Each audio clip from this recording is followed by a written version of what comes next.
Okay, it looks like that the ad break has finished. Let's get you up onto my face for a moment. There we go. Looks like the ad break has finished. Hopefully it's all on camera now. Now you can just about get all of my head there, so that's good. Hair's a bit messy. Need a bit of a shave, but we're going to do some pyrography today. Yeah, I'm just going to basically put the camera down back onto the table where the duck was, and I'm just going to get on with it. Feel free to chat if you're there. If you're not, don't worry about it. It's all good. I'm just going to put this here, move my keyboard out of the way. So for Christmas, Sarah Nova bought me a nice little pyrography set. It's an awesome little thing I've been using quite a bit recently. It's a lot of fun. Yeah, we're just going to do a few bits. So I've made sure this is all turned off before I take a screwdriver to it. Just got to change the head. So just undo the little screws a bit. Take off the one tip I don't need. Going to put in what looks like quite a sharp blade. It is pretty sharp as well, but it channels the heat very nicely just into that little focused tip there. Push it in properly, make sure it's secure. Get it all done up again. That's all ready to go. Now it's going to get very red very quickly as it heats up. Let's see if that can go red on stream. I'll turn it around that way because that's the side I'll be working with. There you go, you can just see it's starting to glow red there. It's nice and hot. As soon as I turn it off at the power box though, it goes dark very quickly and it's cold straight away. So we've got a few bits to work on. I've basically already done some templates, drawn them, good old ruler and tape measure and compass and pencil just to make sure I got everything I needed. These are what I'm going to be doing on today's stream.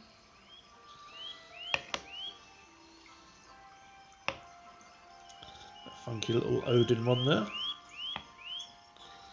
A helm of ore. It's going to be tricky to see some of the details on this one because of where the circles are on the wood. And we've got Gungnir, Odin's spear. And a good old little Mjolnir as well. I haven't drawn them too heavily onto the wood because I might not stick exactly to where the shapes are on there. But I'm just going to move those off to one side. Get our power turned back on again. And that's going to glow nice and red again in a second. I do have a little blank of wood here that I use for testing the temperature. So I know that I can just draw a line on there nice and gently without having to push into the wood. It does it really easily. You can do a slightly thicker point, or these little shapes here were done just by pushing it into the wood. Just like that.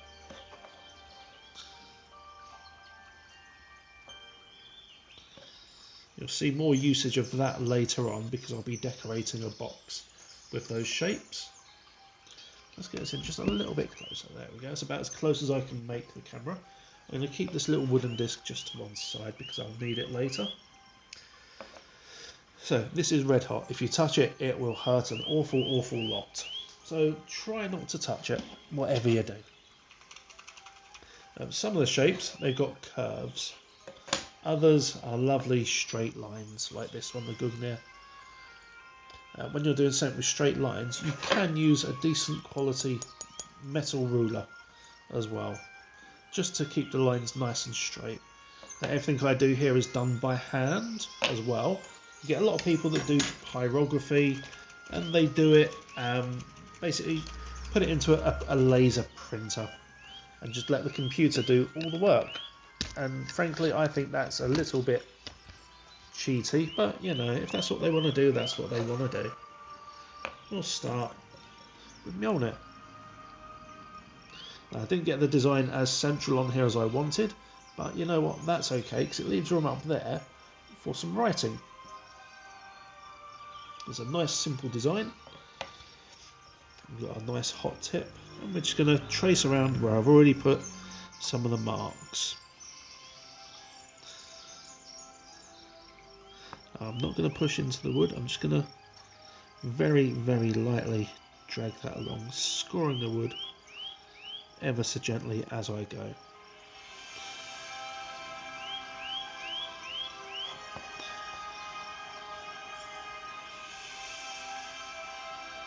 I'm not pushing it into the wood at all, that's just moving across the surface of it.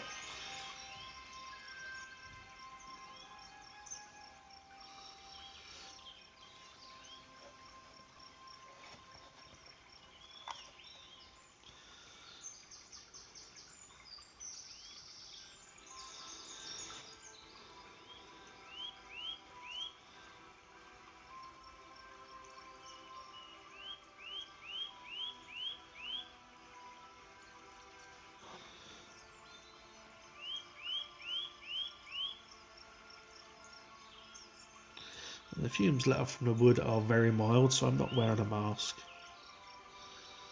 This is also an untreated and unvarnished wood.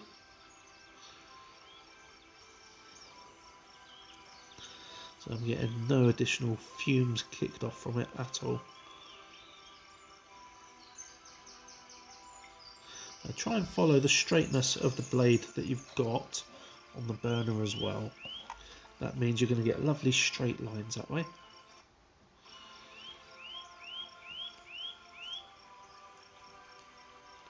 Well, pretty straight anyways. Straight enough.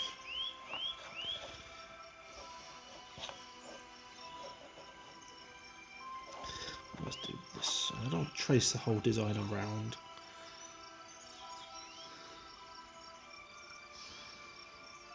With wood, where it's got rings, you're sometimes going to come up against little burrs that are difficult to burn over. That's okay, not a problem at all. Just take it nice and gently. If you have to go over the design a couple of times, that's fine.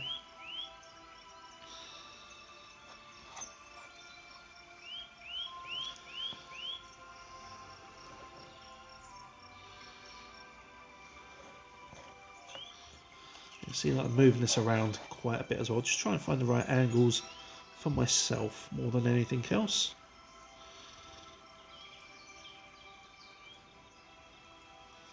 Now, I don't consider myself an artistic person at all.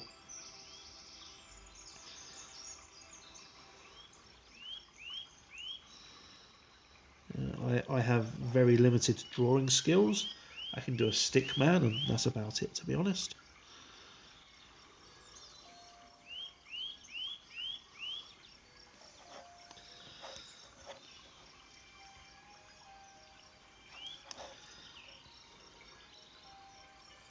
I think where these are done by hand, they have a lot more charm to them, a lot more personality. It's not going to be identical, you're not going to put it into the printer and get exactly the same design every time you print it out.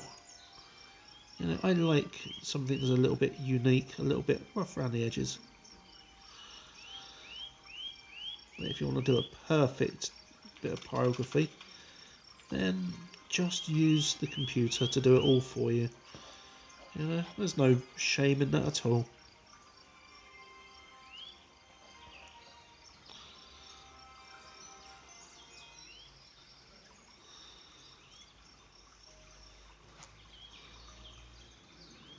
Okay, we've got the main part of the shape there. Now Mjolnir has usually two little bulges at the edge, but that's more artistic than anything else, where it gets turned into necklaces and things like that. So I'm just going to add those in as well.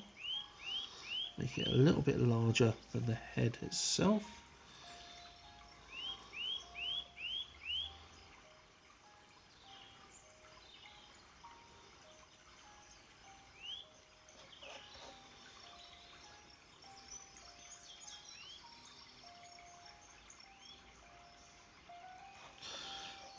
Side.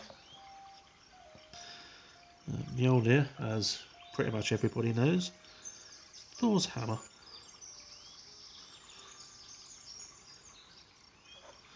Sadly, in the Norse heathenry groups, it got a little bit co-opted by the right-wing elements. And for a long time at Archery, the business that Sarah Nova, the Norse Witch, and I run, we felt that we didn't want to be making Mjolnirs just because of the political ideology associated with it. And then we sat down, we had a very long chat about what our faith means to us, and we decided that we wanted to reclaim various things. And Mjolnir was one of the shapes that we wanted to reclaim for ourselves a bit. As you know, we are Norse heathens. We have our own little private practices that we do. There's the basic shape. Just going to add in a little bit of line work.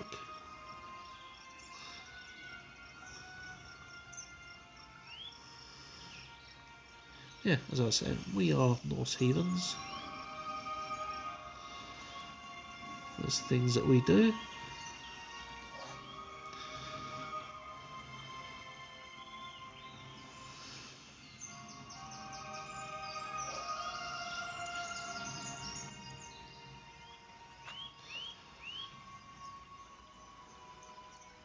And whilst Thor isn't a deity that I actively worship, I do at least acknowledge him. The great thing with being a Norse heathen is there's so many different gods and things to worship. Everyone seems to focus on Odin and Tyr and Thor, but they forget about so many others that are out there that are part of the pantheon. Okay, that's not too bad so far.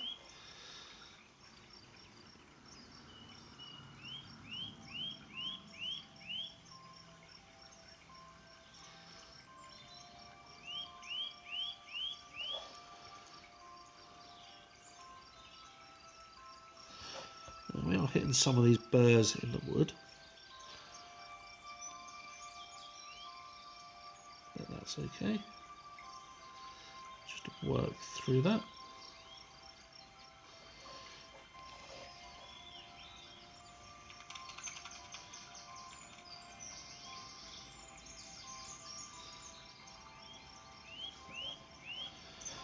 Yeah, it's starting to take shape very nicely.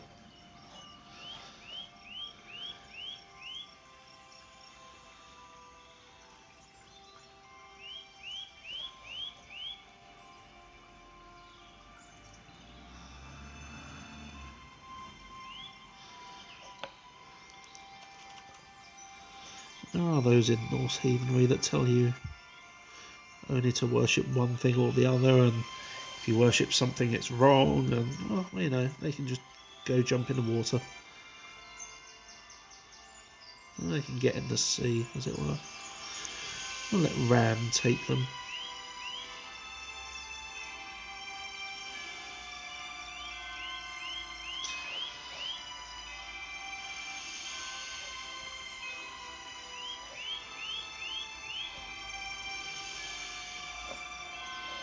Okay, we're getting there.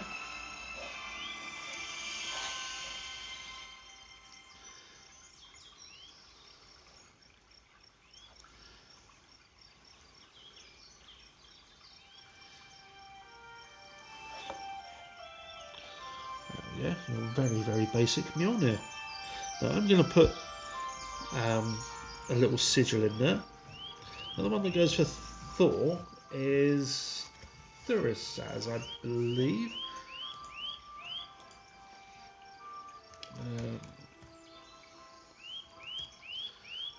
Let's grab up the details for that. And normally shaped like a thorn, I think.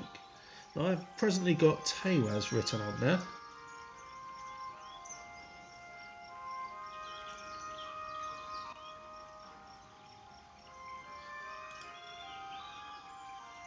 But I will instead be doing Thursaz, because Tewaz is more about a different deity.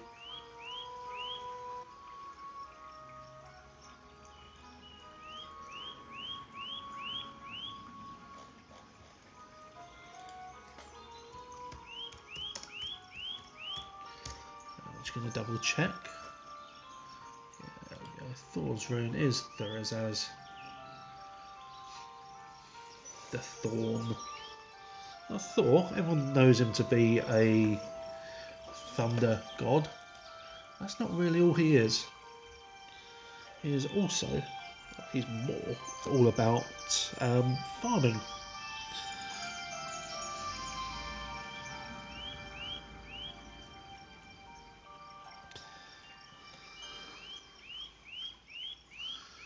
He is one of the gods of the land. Not always about the storms. There we go. One Thursaz.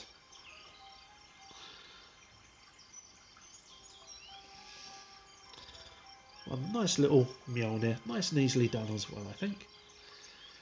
Now I've seen some versions of this with more knotwork on the handle and things like that.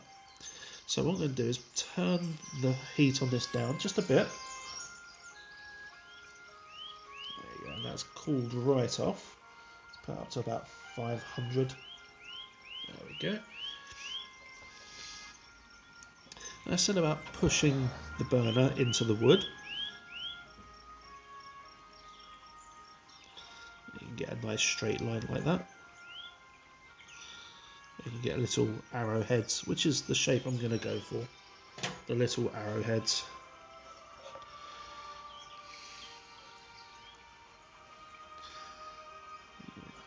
Make sure it's all nice and easy on camera for you.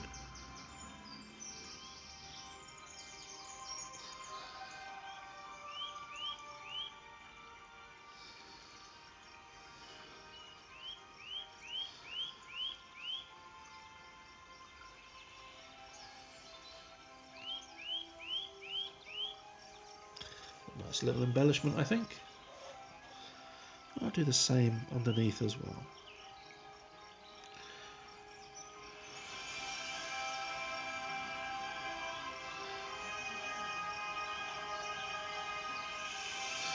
Now that makes it look like a mouth, which is kind of cool, I think. So it's just a nice little embellishment on it, which makes all the difference. Yeah, I'm happy with that. So we're going to move on to the next one.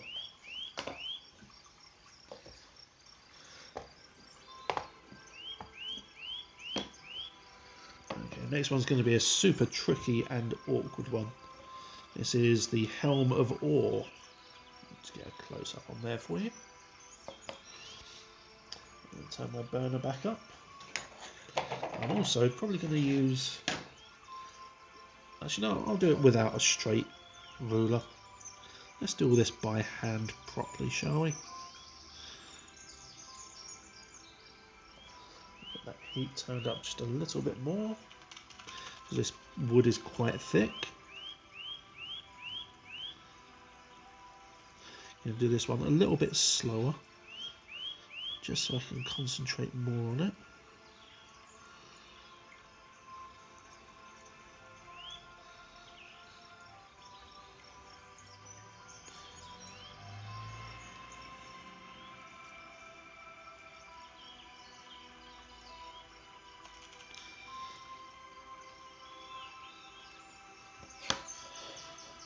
The handle of this does also get very warm as well. It's got an awful lot of volts or watts running through it.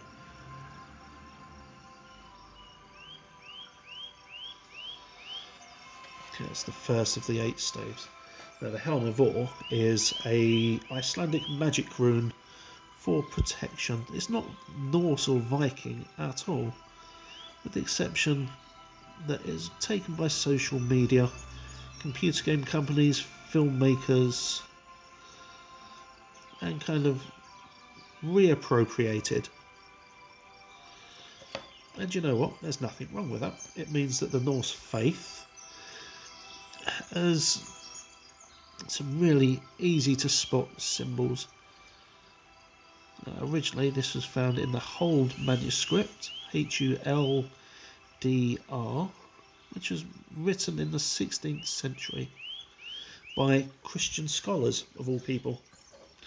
So it's not Viking or Norse in any way, shape or form. But because it's Icelandic, I think that meant it was okay for Neo-Norse paganism to kind of reclaim it, repurpose it. After all, it was based on German signposts, the Wegwisirs, the 8-sided or 8-posted posts that they have for pointing out directions. I do apologise for my horrendous pronunciation.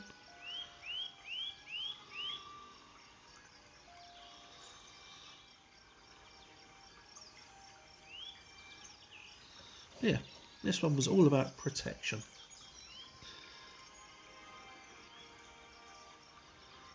The Norse pagan groups like to protect each other. They protect their members. So when you see someone with this as a tattoo, you know if they're of the same faith or inclinations as you, they're going to be very tolerant of you as a person. Unfortunately though, some Norse pagan groups are idiots. They're horrible people.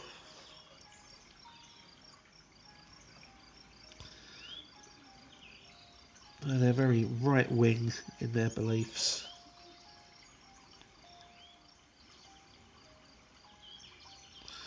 They become the very thing that they hate.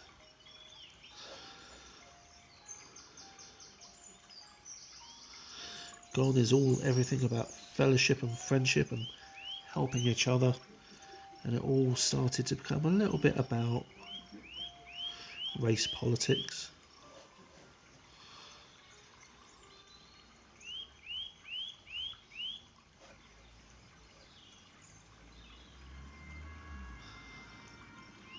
But those elements of Norse heathenry are slowly being pushed out, being labelled for what they are, extremist groups. Because that's all they are at the end of the day. They are there to promote hatred.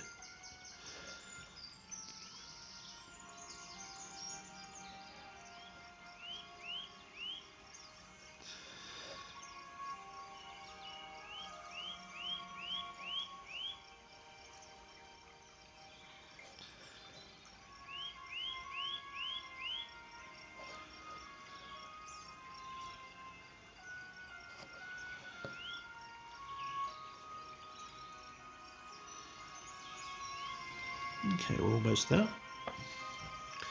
So each stave has 3 little lines on it that grow larger as they get closer to the edge. And thankfully we've got a nice flat surface here.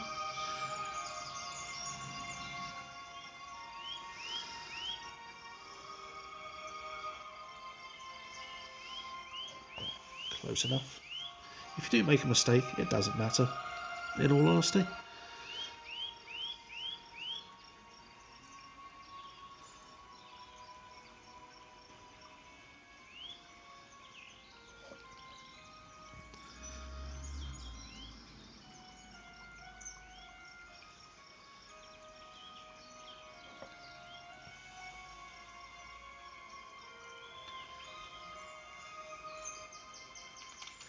Like I say, if you want a perfect product, then just do a computer printed version, which isn't fun.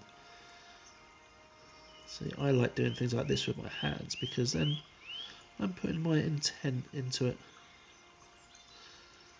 That's really what magic is all about, intent. And these are designed as a magical item or a talisman or a sigil, call it what you will.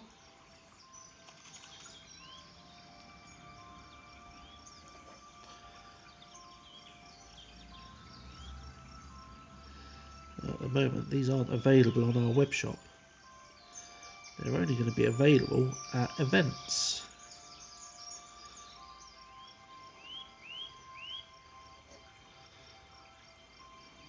I'll only be making a limited number of them as well.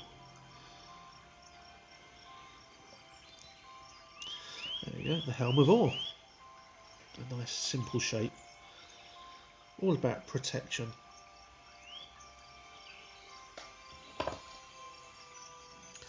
Okay, I'm going to do something a little bit simpler now. Nice little triple moon. Now for this one, I'm going to cheat a little bit. I've already got the design drawn on there, but I'm also going to use a little template to burn around. Because doing circles is very awkward freehand. And unless you're a master artist, it's not going to be easy.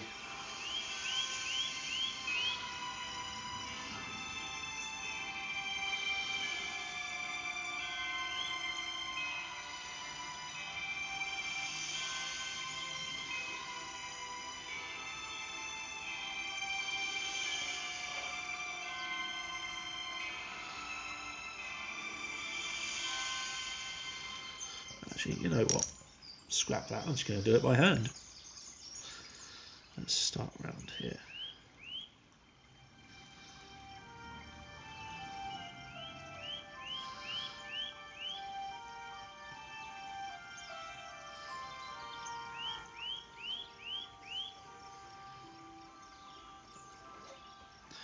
I've seen some people do some absolutely amazing things with pyrography.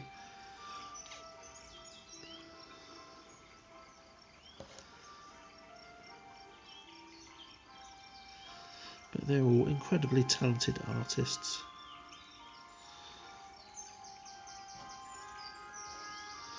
And we all have our own gifts at the end of the day.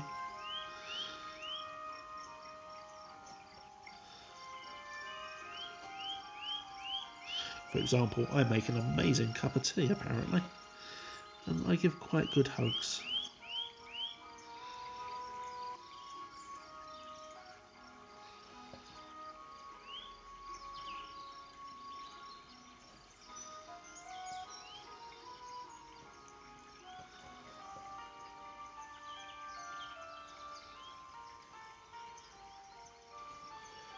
There we go, one circle. Would have been nice if that little bit of the heart of the wood was more central, but that's not going to happen.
We're getting there slowly. Turn that back around that way. I will be trying something different in a little while as well. Normally when I do pyrography, I've just done outlines or little impression shapes. But I think with this one, I'm going to try shading it a little bit with burning. We'll see how that goes. And for that, I might need to use some of the different heads that I've got for the pyro. Let's call it a pen, because that's what it is really.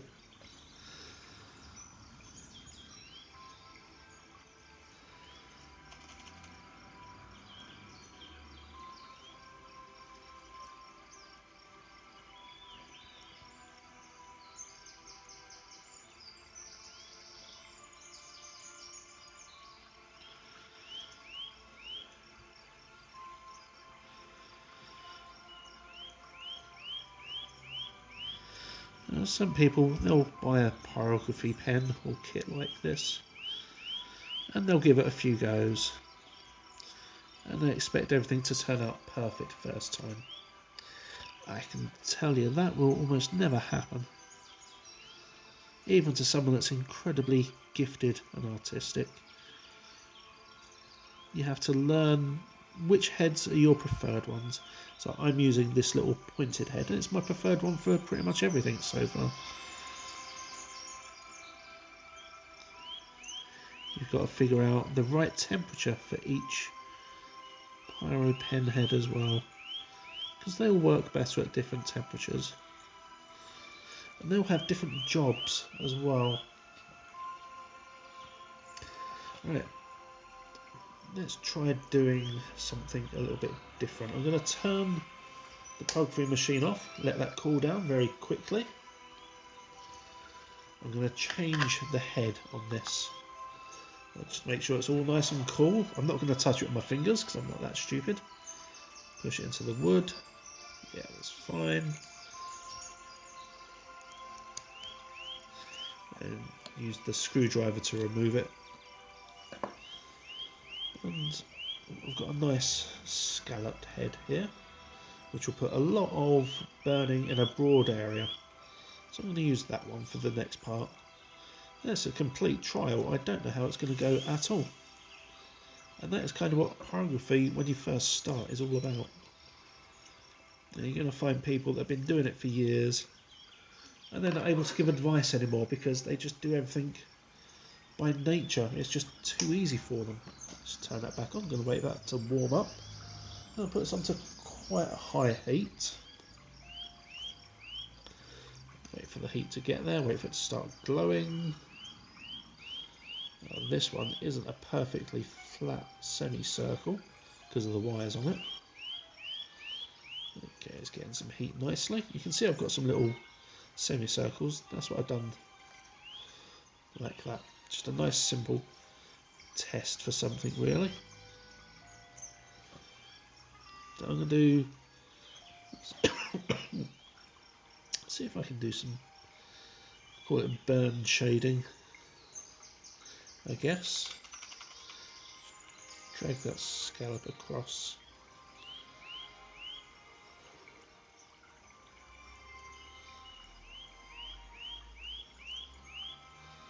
Yeah, slowly burn that wood. I'm not going to turn this over because there's some rude words written on the other side.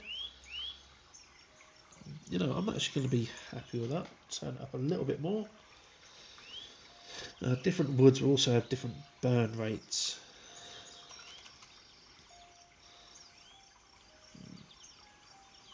Yeah, I'm not going to be happy with the effect I'm going to get from this. So instead of burning this, I'm going to paint it instead. So I'll do white, silver and gold, and that'll be done off stream. So I'm just going to wait for this head to cool down again. I'll get that changed for my preferred one.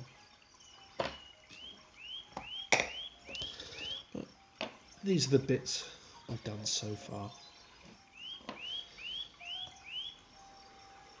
Yeah, cool, that's not burning anything now. Undo there, undo there, take that off. Let's push our favourite little pointy end back on.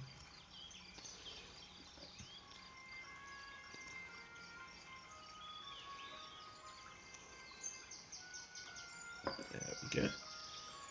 Just going to move my little test plaque away.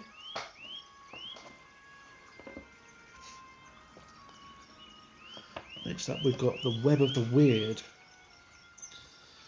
said to be another Norse symbol that represents all the unknown things in the way that life intersects and crosses over and forms patterns. That's what we're going to be burning next.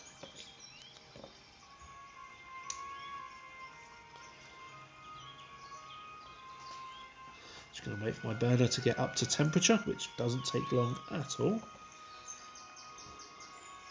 I'll just try it out on my little demo wood. There we go, I know that's hot enough. It's gone straight into that without a problem. Now for this one, because it's a very straight design, I'm going to use a ruler. The ruler is metal, it's not plastic coated or anything like that at all. Because I want these lines to be nice and straight. There we go. I'm also going to keep my fingertips away from the edge because it will get very hot very quickly. Burn that down nice and slowly. As you're putting the pyrography pen or nib up against the ruler's going to act as a heat sink. And it's going to drain out a lot of the heat from the tip.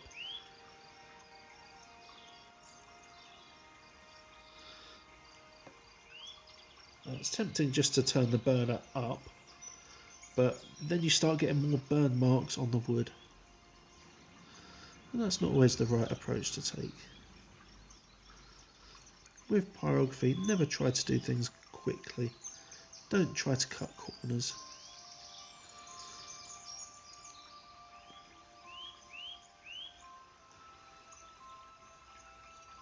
Just going to wait for that to warm up again.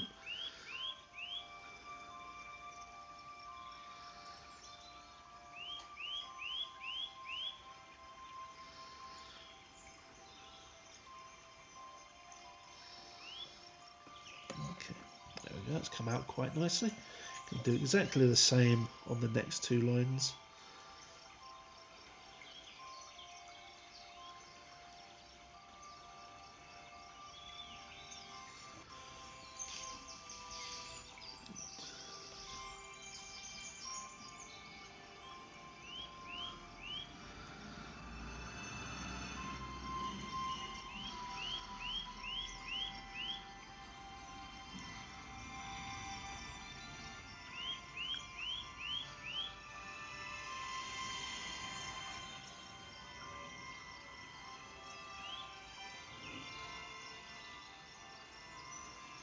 You don't want to push too hard into the wood.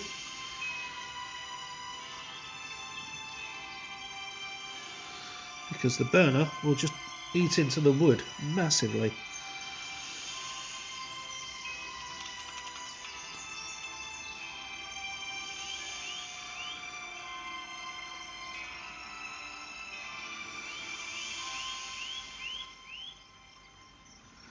Wait for this to reheat again just a little bit. We've got an ad coming up shortly apparently. Don't know why we're getting so many at the moment. I must have fiddled with the settings and not realised it. But they only last for about a minute. Okay, that's two of our lines for the Web of Weird. I'm just going to quickly show you what we've done so far. We've got our moons, got our Mjolnir and our little Helm of Ore.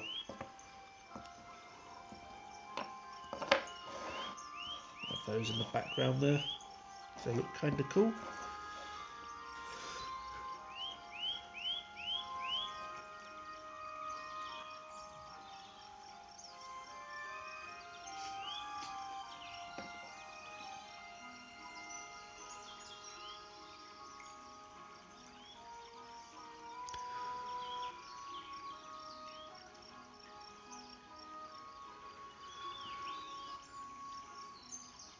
I can feel the heat of this nib all the way through the ruler as well.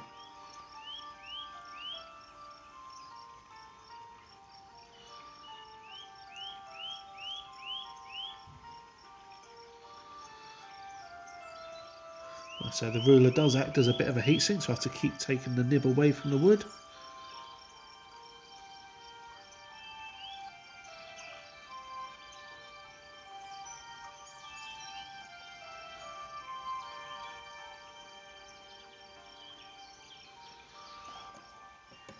Okay, there's three of the lines. So we've got 1, 2, 6 more lines to do. Then that will form the web of the weird.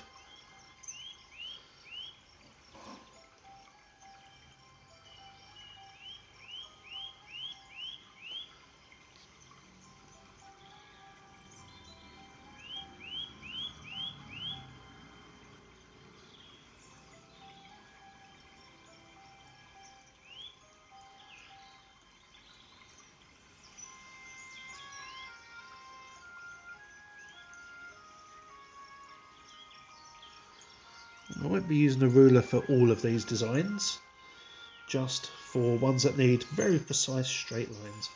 And after stream, these are all going to get varnished as well in a nice rustic colour, which I found works really well with them. And some of them will get painted a little bit as well, just to change up the design a bit.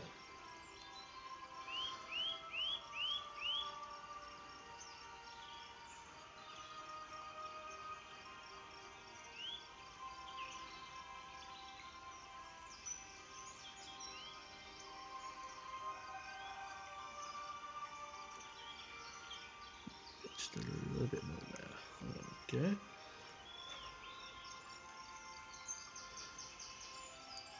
Now the web of the weird is also a kind of bind rune in and of itself as well. Bind runes are a form of magic talisman.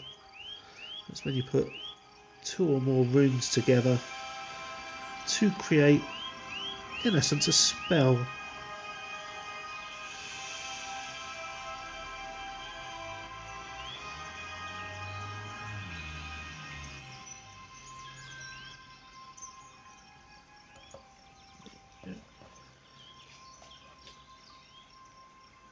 Okay, we're just going to do the other side as well.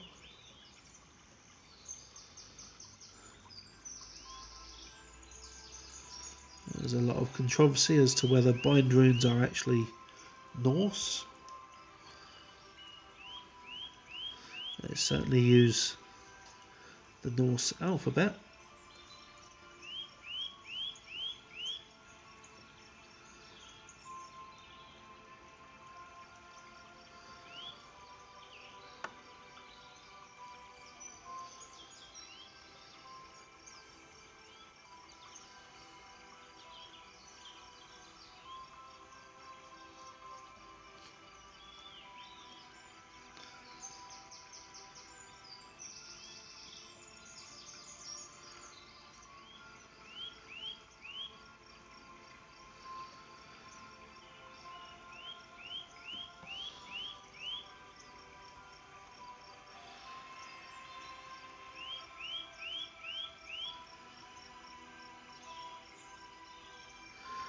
You get a thicker line as well from this nib, just by holding it at an angle.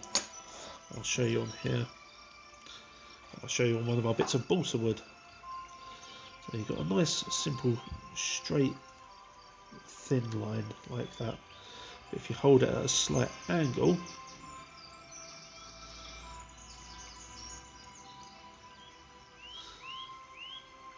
the line is like twice as thick. But I think that's a bit messy. We'll move that wood off to one side. We'll try it on this wood as well. So we've got a standard thin line there that I showed earlier. If I put that in at an angle, there we go, a much thicker line. Also, using a blank of wood like this, the same as what I'm doing the designs on, allows me to learn how the wood is going to react to the different nibs and the different temperatures as well. But we've got one more line to do on the web of weird, and then it's done.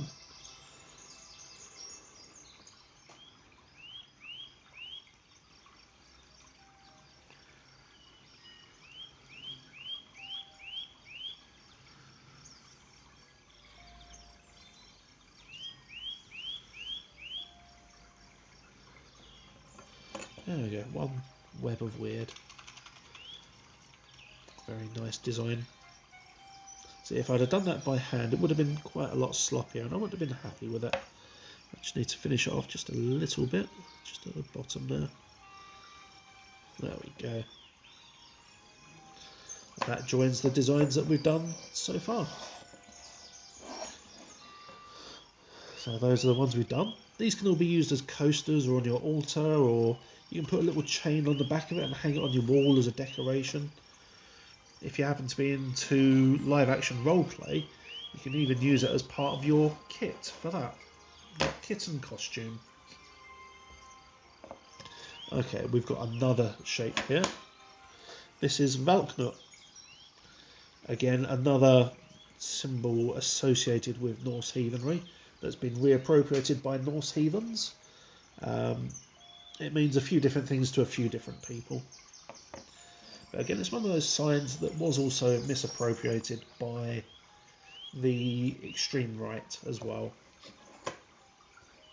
Now this one I'm going to burn into as well, because that's why it's shaded in like that, to show me where I need to burn. But again, we're going to have to use a nice straight edge for this.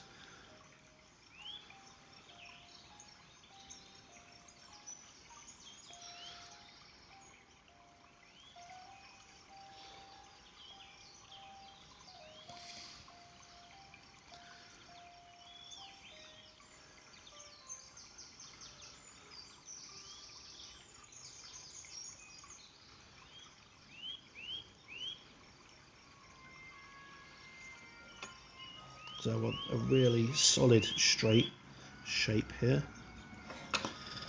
Missed a bit. There we go.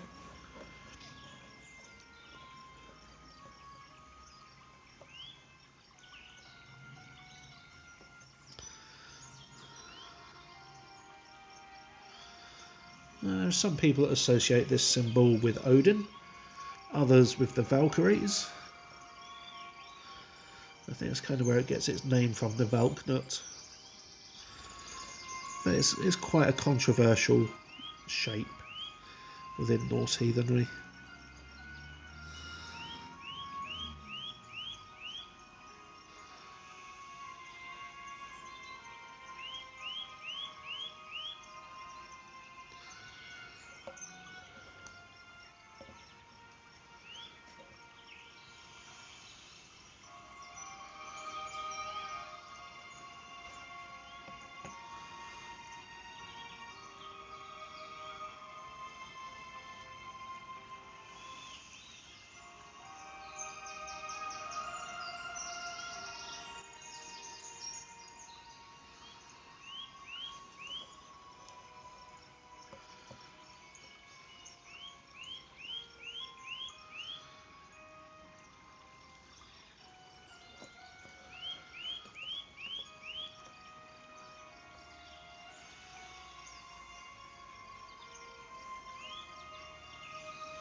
Now that I've done one leg of it, or arm, I'm just going to push this. I'm just patting it against the wood here. Get those awesome little puffs of smoke there. Ooh.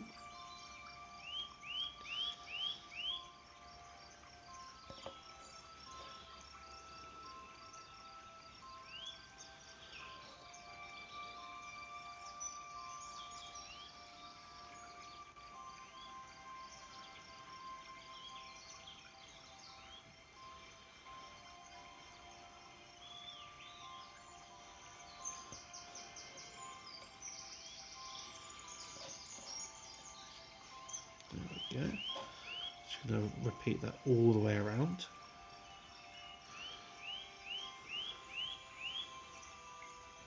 I don't know if you can see the smoke that comes off from it. Yeah, just a little bit. That's okay.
That's one part of it done. Let's carry on with the rest of it.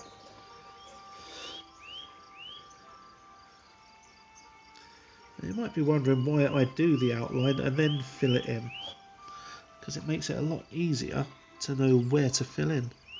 I know I have the shape already drawn onto the wood, but when I use this Pyro pen, it bites into the wood and gives a nice little lip into it. So when I burn the wood away like I did just then on this part. Oh, hello Nocturnal Muse. Thank you so very much. I'm glad that you'll find this relaxing. It's very relaxing to do as well. And welcome to the stream. I am Arlansus. It's one of the many names I use. I'm part of Archery. You might have seen me in a few other people's streams if you've come from them.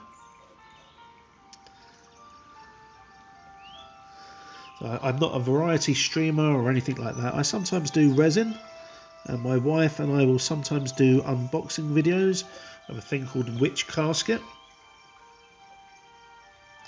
which is a monthly subscription which we're not sponsored by.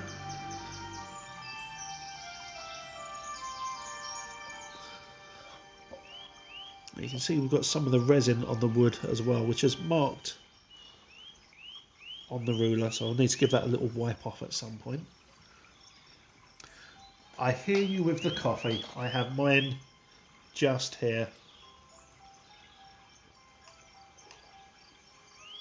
Now we done a stream yesterday for an unboxing, but the rest we haven't done one since last year. We've been so busy with running events and attending events and just making sure that our business was doing what it should be doing as a business.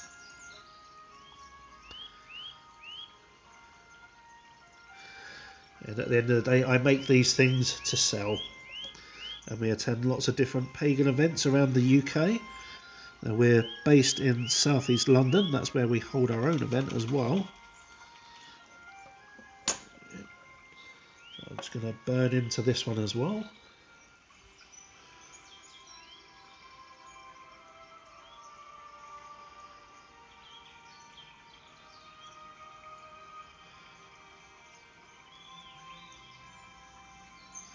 Oh, big puff of smoke just then from that one.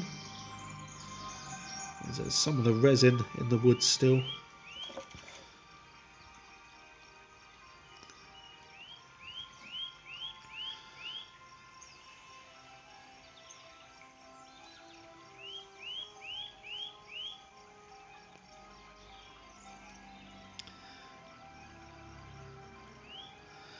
I normally keep up a little stream of chatter to myself as well whilst I'm doing streams.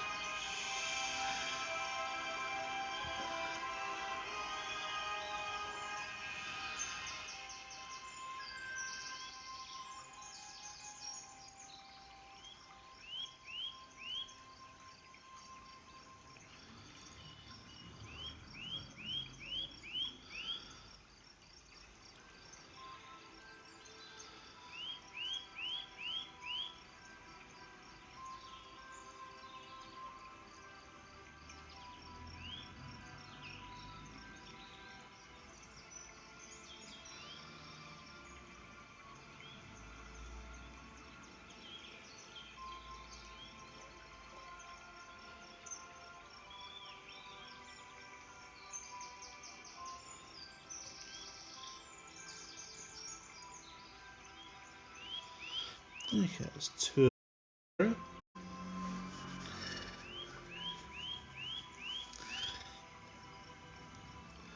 It's always good to keep up the little stream. It's like when I was doing the Helm of Ore, I was talking about the roots of it and how it's been co-opted by certain elements, but how we've kind of reclaimed it as well. And I think that's always really important.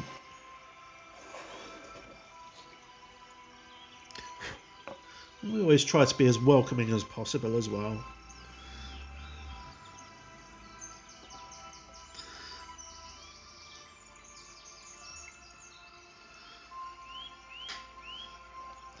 I think there's nothing worse than going to watch a streamer who really doesn't interact with their watchers or community. They just sit there doing their thing, ignoring everything around them. I could never be like that as a person.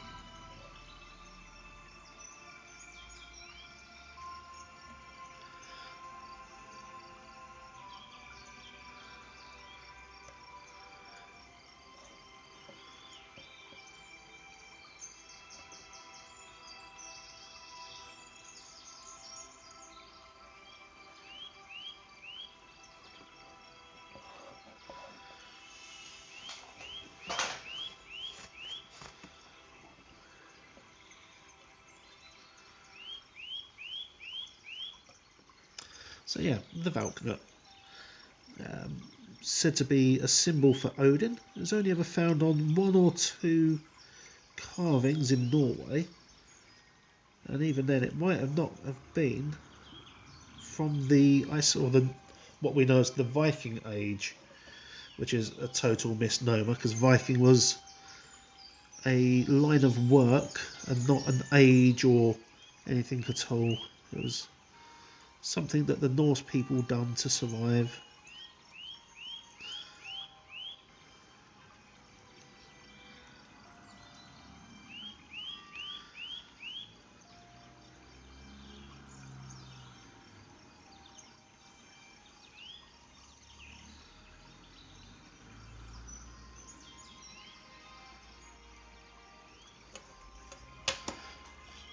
Okay, 1 arm left to do.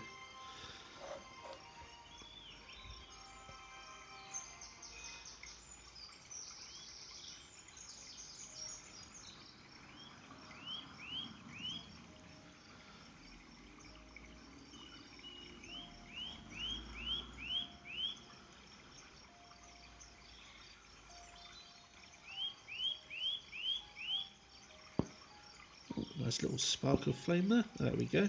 That's where there's a little bit of resin in the wood still.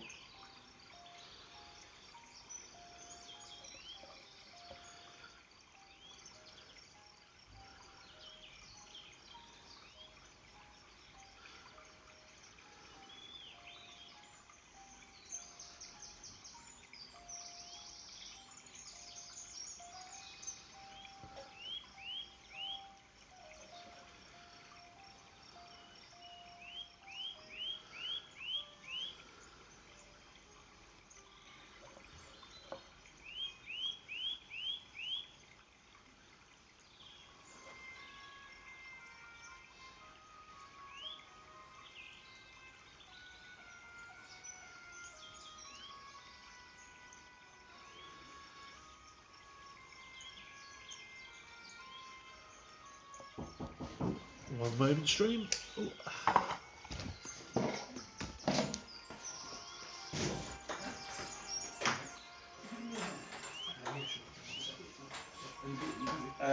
I can pause it, it's fine.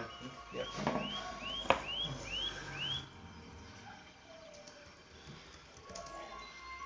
Yeah, I'm just going to get a base of it. What are you doing? I'll shrink it.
And I'm back.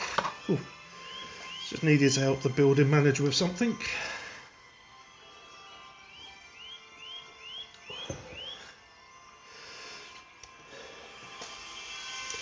So yeah, ooh, a little bit breathless.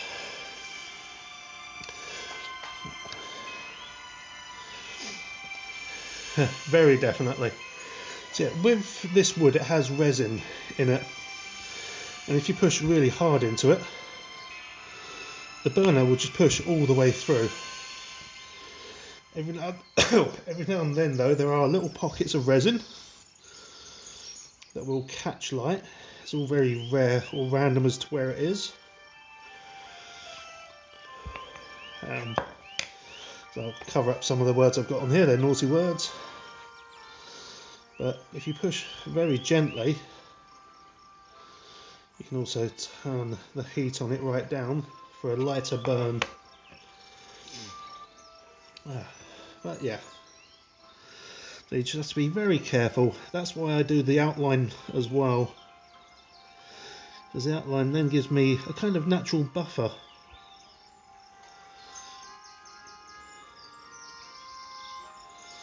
Where it's already recessed into the wood, it makes it harder to go outside of that area.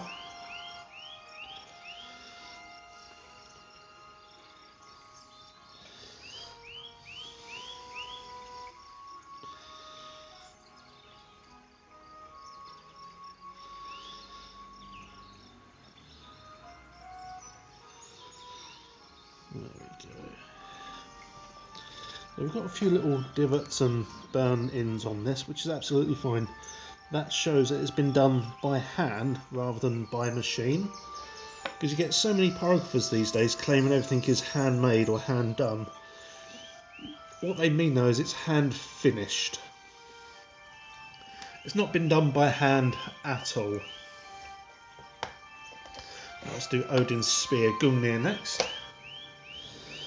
So there's another of our designs. I'm going to do this one freehand rather than using the ruler, just to see if I can, to be honest.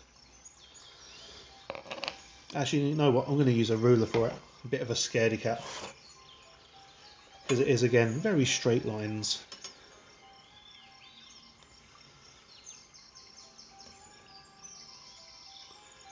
So yeah, Gungnir, Odin's Spear. If you make an oath whilst on it or holding it, then it's said that your oath cannot be broken, and if you do break the oath, then incredibly bad things will happen to you.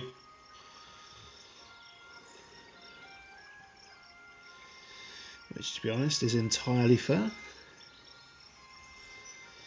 And Norse culture were very big on their oaths and promises, especially ones made to the gods, or in the god's name.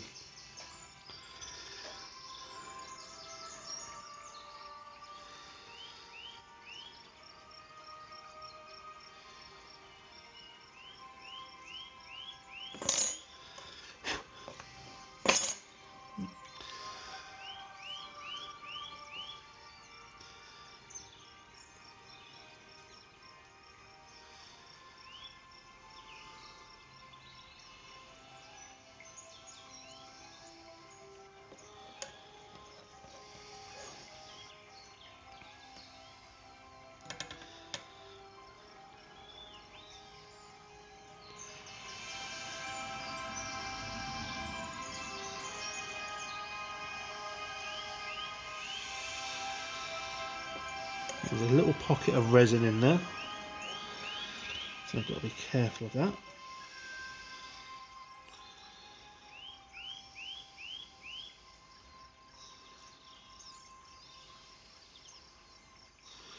Wait for this to heat up again.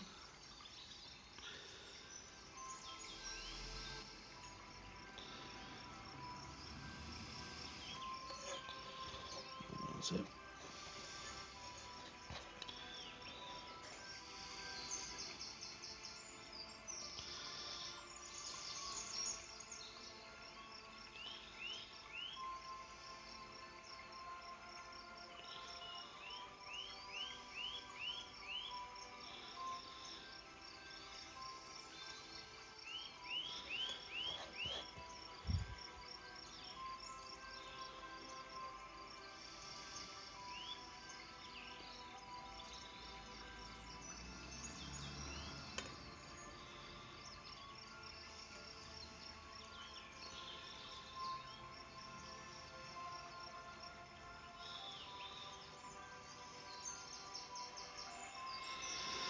When I first started pyrography, I used a soldering iron. It has exactly the same principle as the actual pyro pen, running a huge electric charge through some copper wires which then connect to the nib.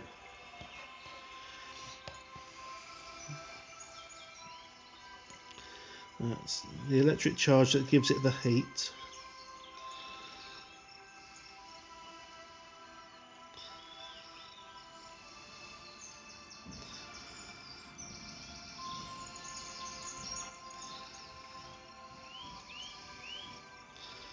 It's also the same principle as a kettle as well.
Just wait for that nib to heat up again.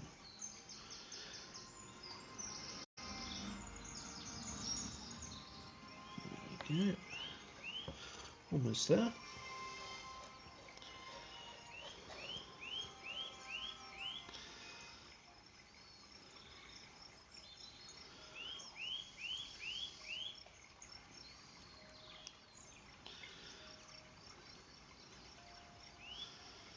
I'm going to decorate this one a little bit differently as well after.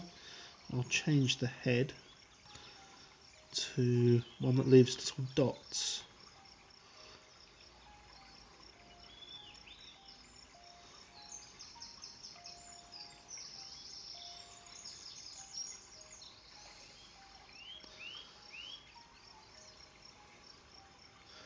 That should be a nice little different effect to see.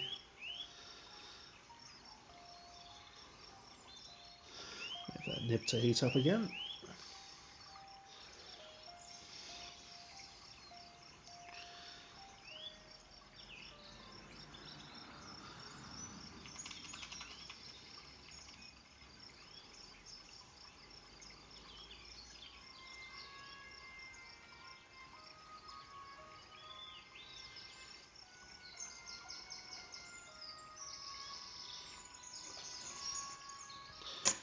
Okay, mostly there now.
Okay, one last part left, and then we start decorating.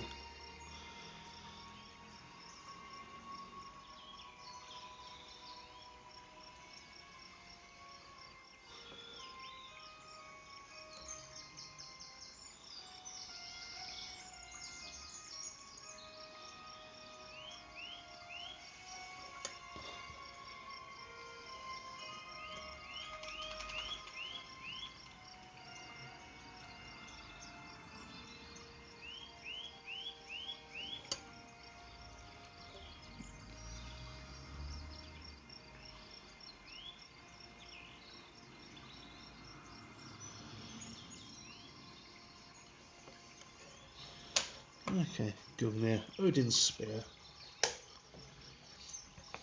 Okay, I'm going to change over to another head. Just make sure my little pyro tip is all cool enough for me to take off. I do that just by turning off the machine and then pushing it against wood. If it continues to burn, then I know it's not quite there yet. Okay, we're swapping over to a little ballpoint head. Just get that all secure. Have a little slab of coffee.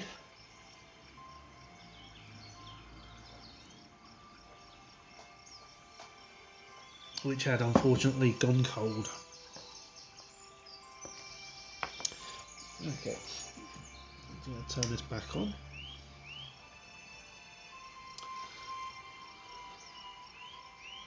Just wait for that to heat up.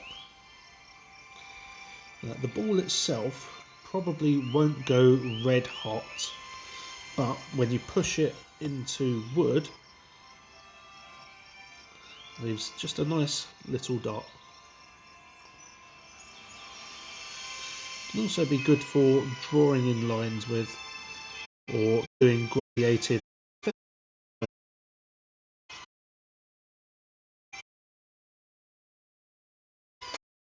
number of dots all the way along on this. And we'll start right in fact. You can see the wire on that's gone red hot, but the ball hasn't. On there.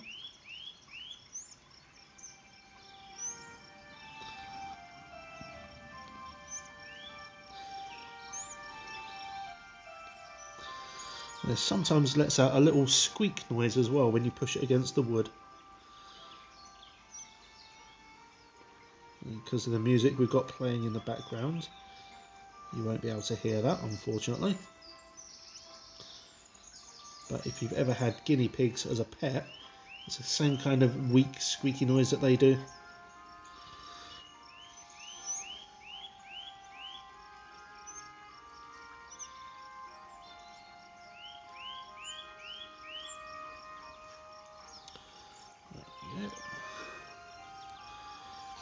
And you can do exactly the same on here as well.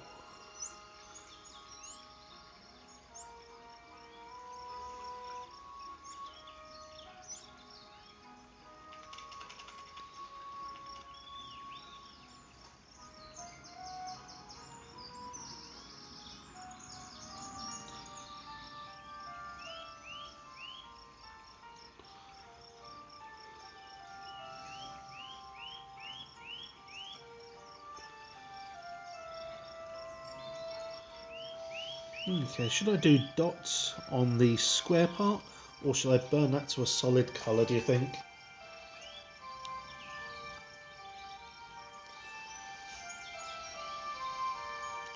I could put little arrowheads onto it.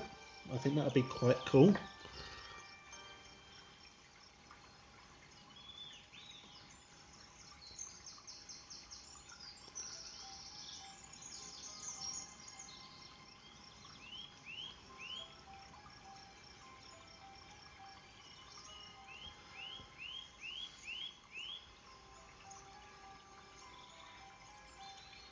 Yeah, I think I'm going to go with the arrowheads. So I think that looked really cool. Make sure it's all nice and cool.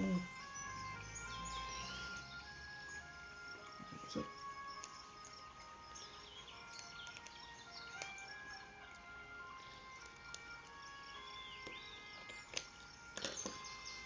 let's get back to our original pointy tip.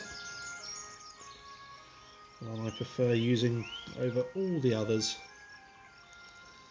Mostly because it's the first one that I took out the pack and tried with. Get that turned back on, wait for that to heat up again.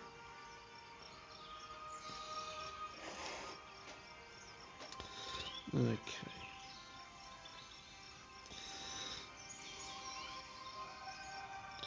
Just wait for that to heat up a bit. There we go.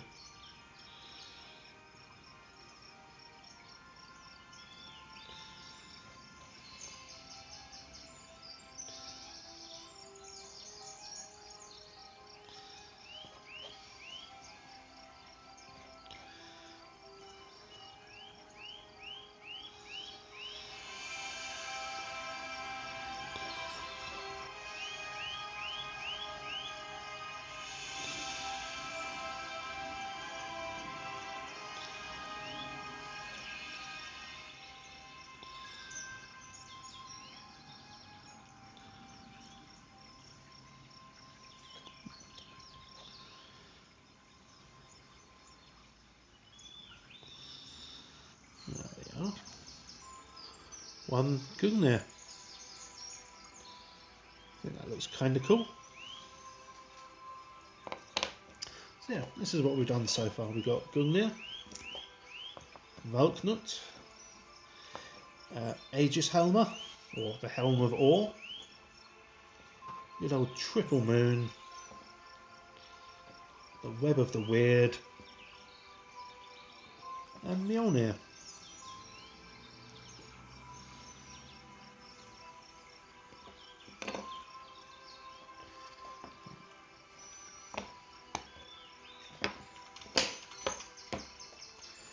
Okay, I've left the trickiest one till last. We've got Odin himself, old One Eye.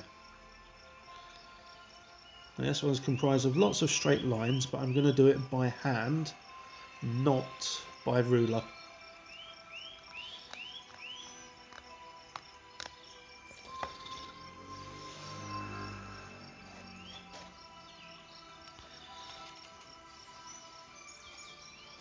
Try and find the best place to start. Let's start with his eye.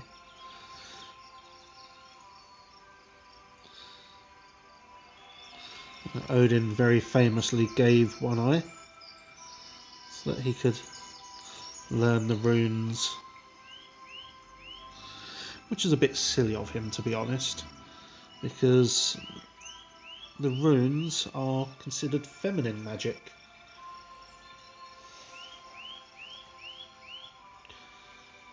And a goddess already knew how to do them,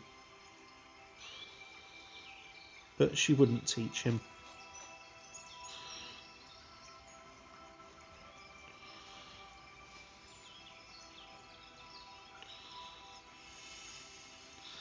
So he hung himself from Yggdrasil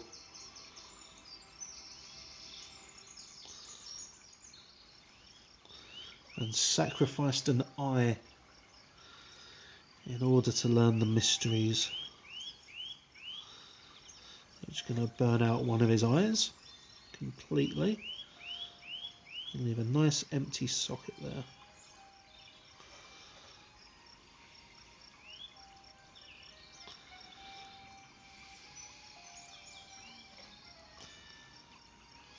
There we go, that's his empty eye and his still existing eye.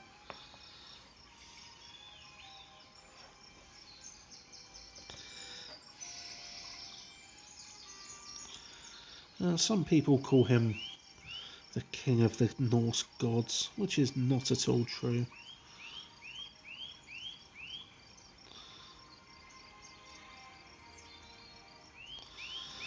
He's certainly a chieftain of some of them, but only of one branch.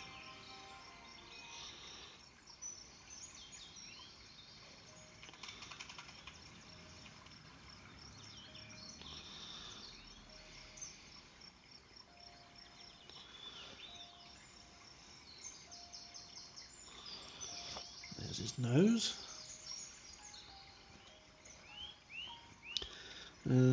Odin is very well travelled. He's an old and wise god, which means he's a little bit older looking than some of the others. So he's quite stark cheekbones.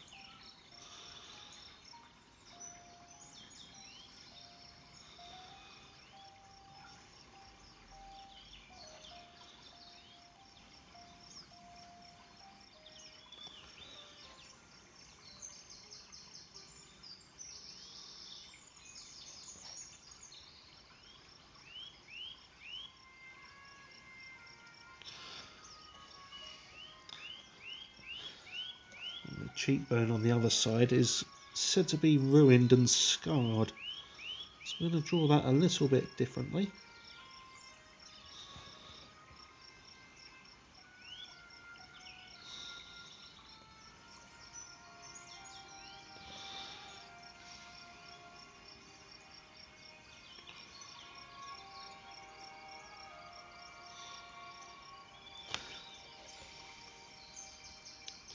To show that it's damaged and scarred, it's done as two separate plates or shapes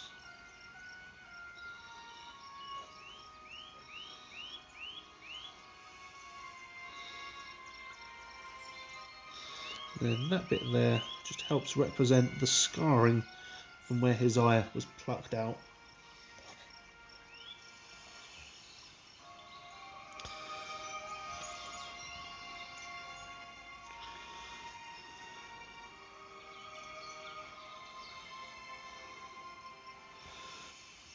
You can't be a Viking without a luxurious beard, apparently, at least according to modern social media and hobbyists. So let's add a huge, great big bushy beard of Brian Blessed proportions to this guy.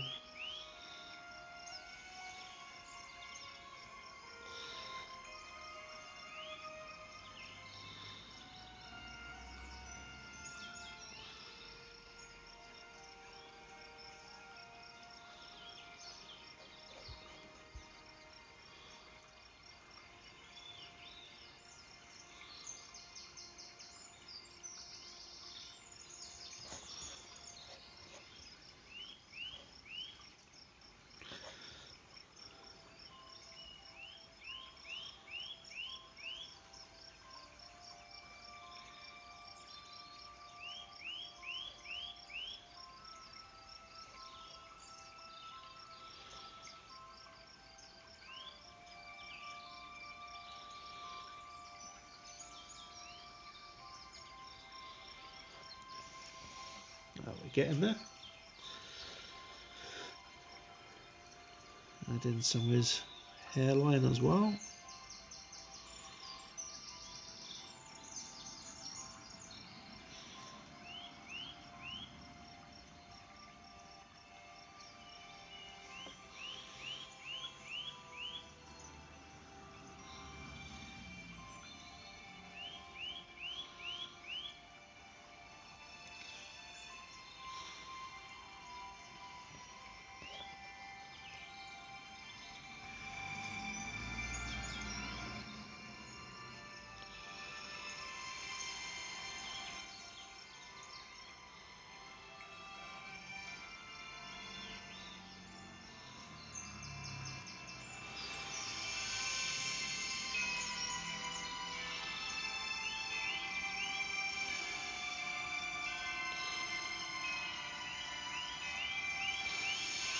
Once I've added the dark varnish to this, it's going to give him a lovely weathered complexion.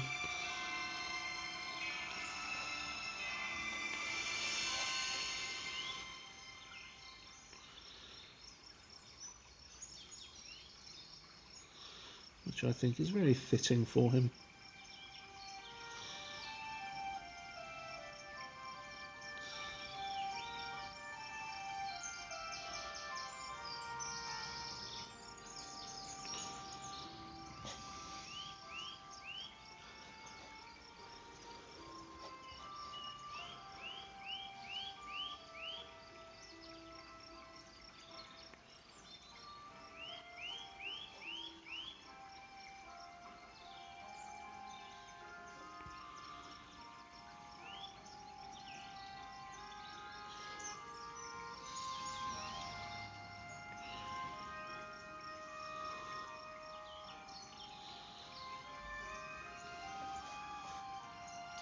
Taking shape very nicely.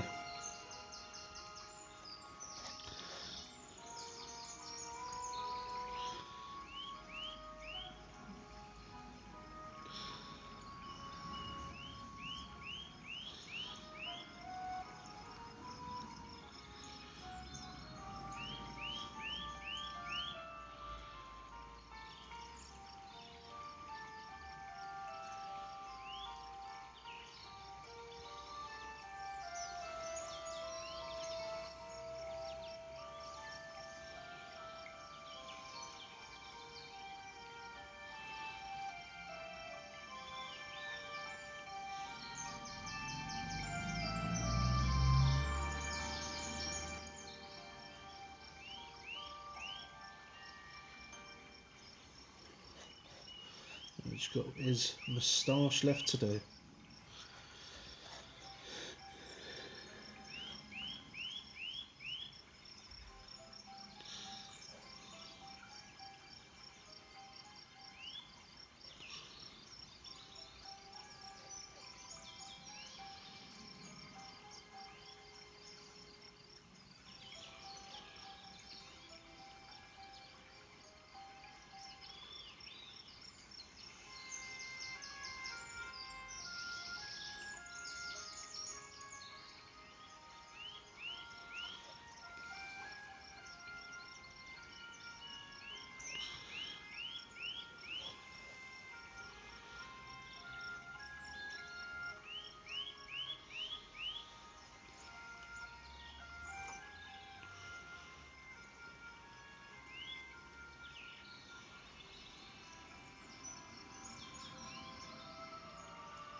very nearly there.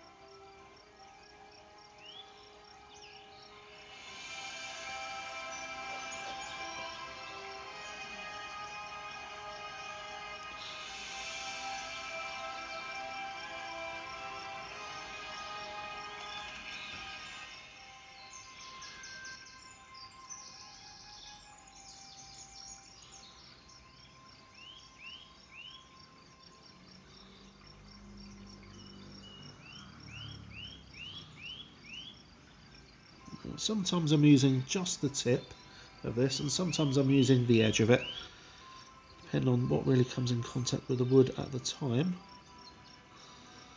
and how long a line I'm doing.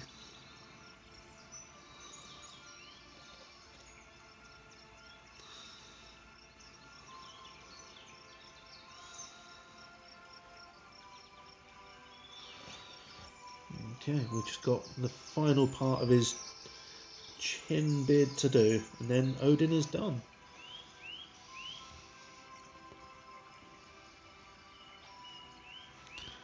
Keep that on camera.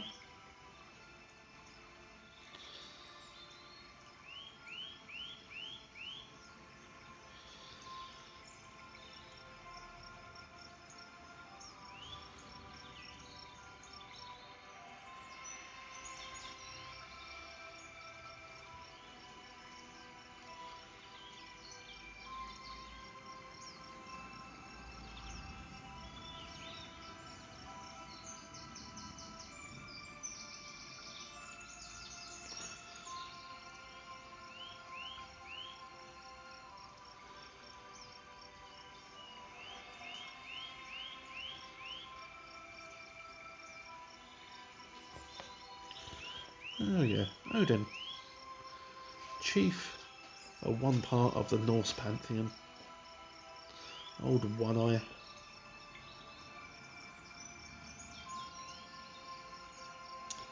I'm quite happy with that. It's come out very nicely, I think.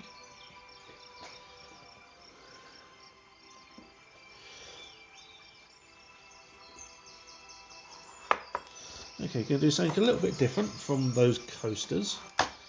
This is going to be a box in which you put gems or jewellery and things. I'm going to put bind runes into it.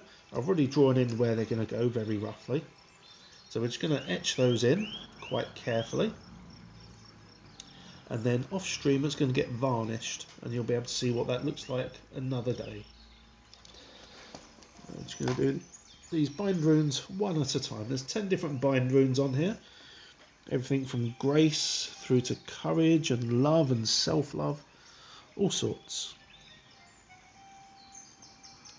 Almost all bind runes have this central stave running through them, and that's what holds the magic in place.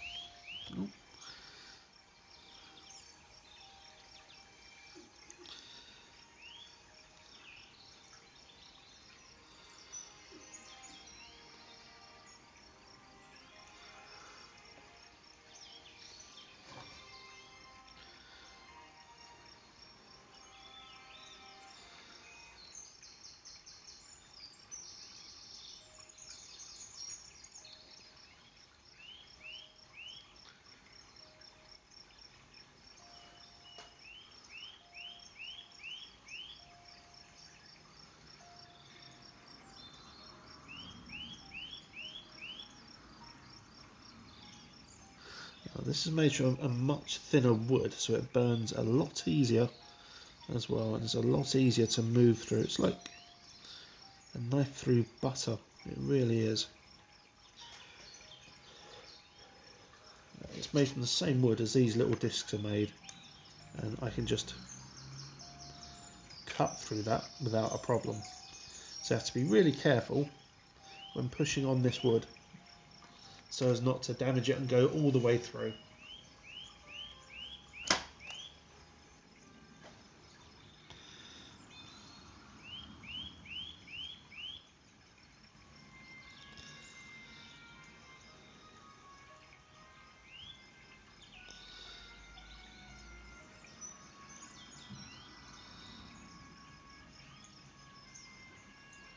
In fact, what I'm going to do is change heads on this for a different one.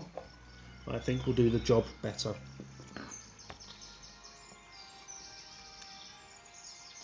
Because the tip I'm using at the moment is quite a sharp blade, and I don't want that to damage the wood.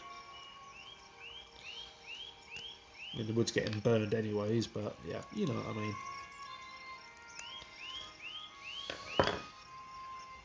So, got a nice simple flathead scallop.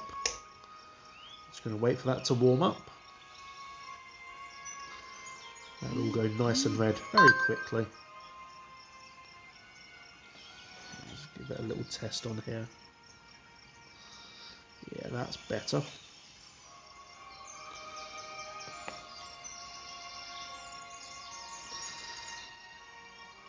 Let's turn that temperature down just a little to about 600 degrees. There we go, that's better I think. Okay, back on we go. In fact, actually, I'm going to test it on the balsa wood as well, because that's what we're going to be burning into. So know your nib and know your wood and know your heats. Yeah, that's a far better shape I think. Much better. So what I'm going to do is go over this rune again, just to make sure it's all nice and even and everything looks the same at the end of the day.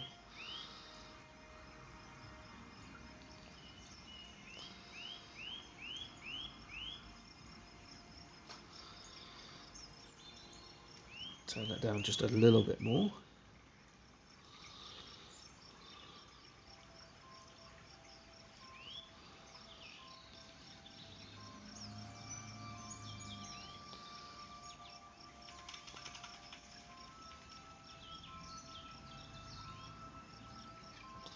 There we go, that's much better. That will stand out a lot better once it's been varnished as well.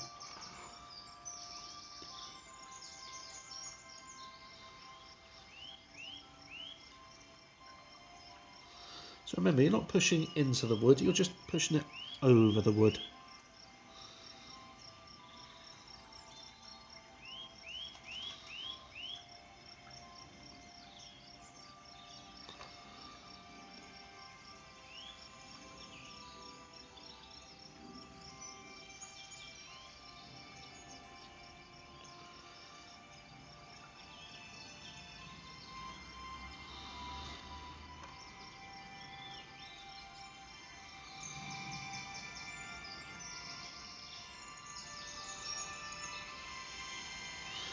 Any pencil work that you do is just a guideline as well.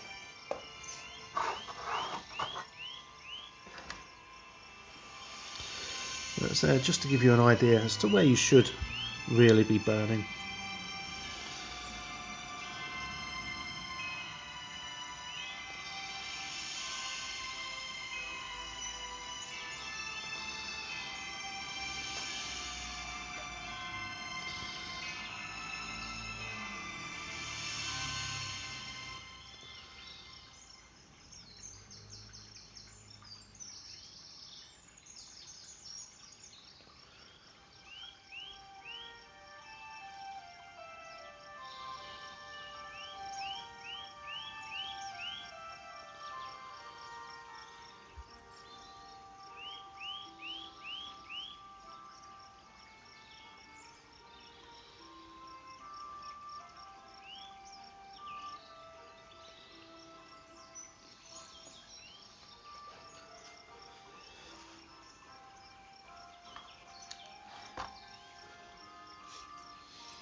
Actually, turn that around. You can't see as much that way, so I'll leave it like that. There we go.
these two and these two.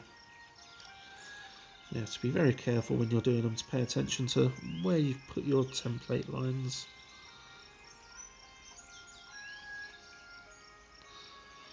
In times I've been making coasters and I've done exactly the same shape twice without even thinking about it.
As I mentioned earlier on, there's some controversy or debate as to whether bind runes are Norse or Christian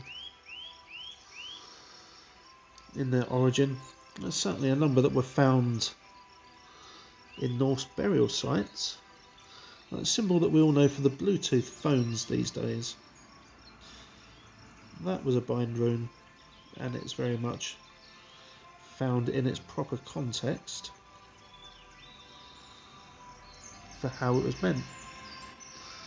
And yeah, you know, and some bind runes were used in the Viking or Norse era, and others were made after by Christian scholars who had studied Germanic scripts and decided to apply their own form of cultism to it.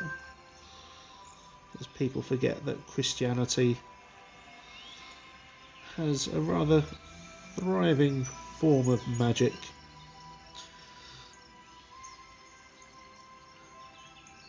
that is not considered to be heretical or against its faith.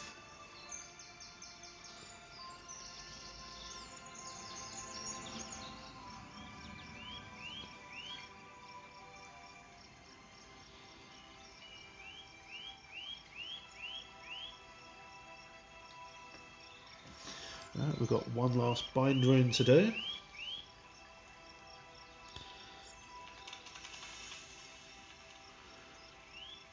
Which is for wisdom.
There we go, 10 different bind runes.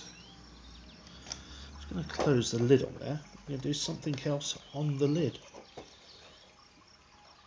Just going to change over the tips.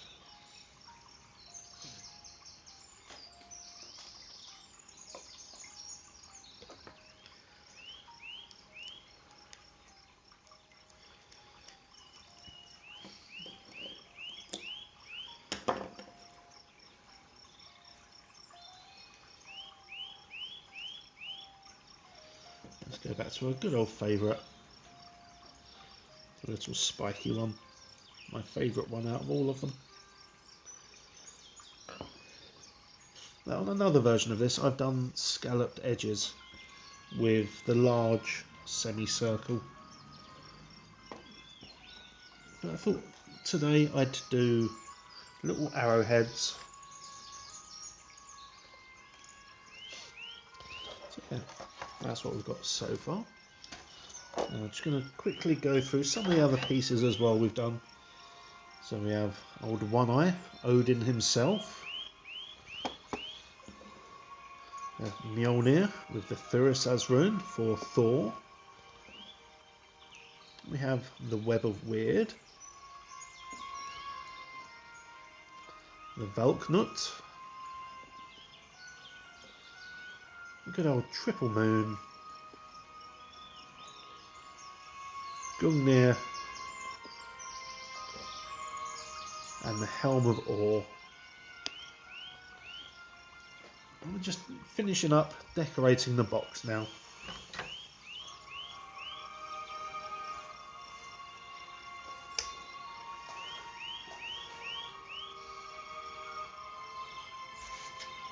Okay, just going to check the tip, make sure it's hot enough. Yep, does a nice little arrowhead.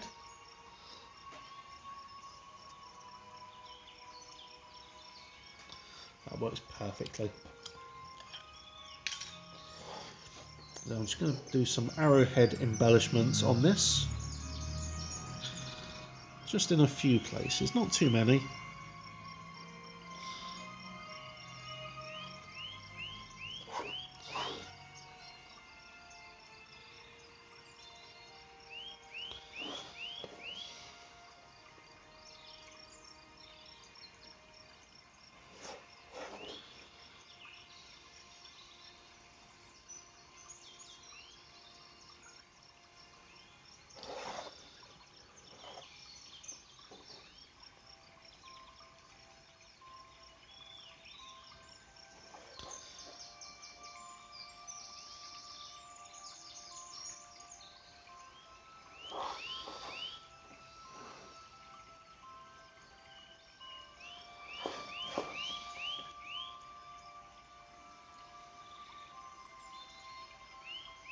There we go. So we've got the 8 little arrowheads on there.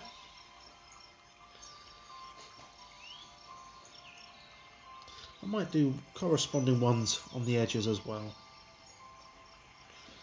Let's go for it. Let's do that.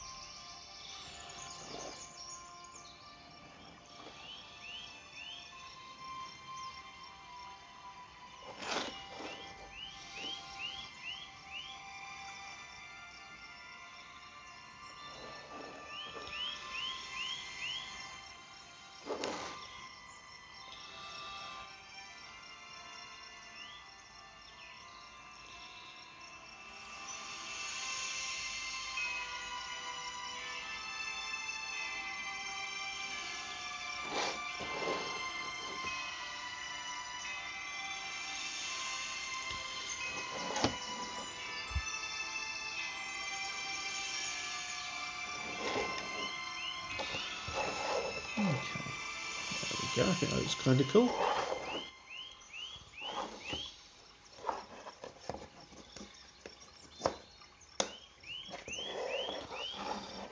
So we've not done anything around the edges, just the bind runes on the inside. This will get varnished as well. And that will really finish off the look for all of it, I think. I'm just going to turn off my little burner. That way I don't hurt myself. Make sure it's all fully unplugged. Oh, and let's get the camera back up to me again. Hello, this is what I look like. For those of you that don't actually know, I'm Arlantus. I've been talking throughout most of the stream. We've done quite a few bits today, a number of our little slices and one of our little rune boxes. Thank you for joining us. We are going to head off because I'm going to want to go home and get something to eat. I've only had 4 cups of coffee today, so I do need a little bit more than that just to sustain me. Thank you for joining me. I hope you've enjoyed the nice little relaxing music that we've had, which is provided free of charge by Deep Ambience, I think is the name of the company on YouTube. So yeah, thank you for joining us. I hope that you've enjoyed it. It's made a nice change for me doing another stream again. Normally I do resin or witch casket unboxing with the wife, Sarah Nova. But yeah, we'll be doing more of these because I've got lots of wood off to one side, all ready to be pyrographied. I've just got to stencil on some designs for it. Yeah, thank you for joining us. Have an awesome time, folks. I'm going to do a quick show of the studio, the mess that I work in. That's some of the stencils I use.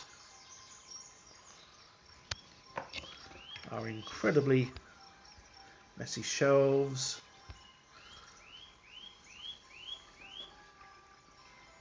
The resin area. The wood that I've got to work with. And all the way back to me. Bye bye, folks. Have a good one.